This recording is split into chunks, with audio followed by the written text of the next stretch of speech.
Hey everyone, welcome to Error Genie.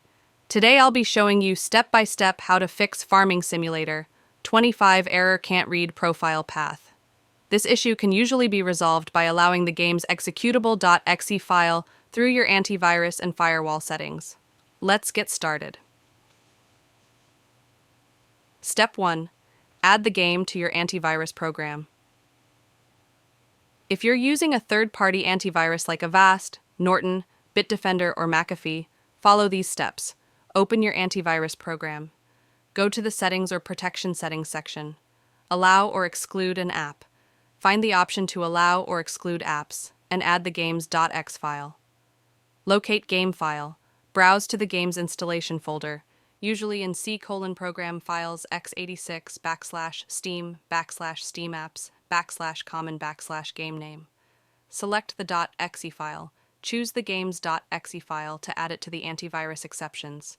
For those using Windows Security, keep following the instructions below. Step 2. Allow game in Windows Security. Open Windows Settings. Press Windows+I. On Windows 11, go to Privacy and Security, then Windows Security. On Windows 10, go to Update and Security, then Windows Security.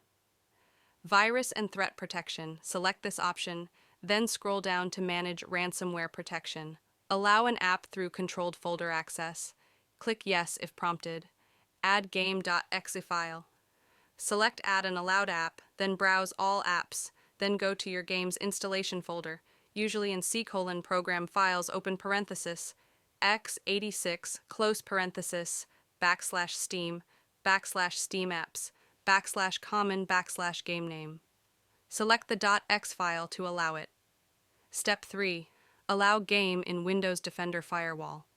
To avoid connection blocks, let's add the game to Windows Defender Firewall. Open Control Panel. Type Control Panel in the Windows search box and select it. System and Security. Go to Windows Defender Firewall, then allow an app or feature through Windows Defender Firewall. Change Settings. Click on Change Settings at the top. Allow another app. Select Allow another app, then click Browse. Locate game file. Navigate to the game's installation folder, C:\program files open parenthesis, x86 close parenthesis, steamapps common GameName, and select the .exe file. Confirm. Addition. Click Add and ensure it's checked under both private and public networks.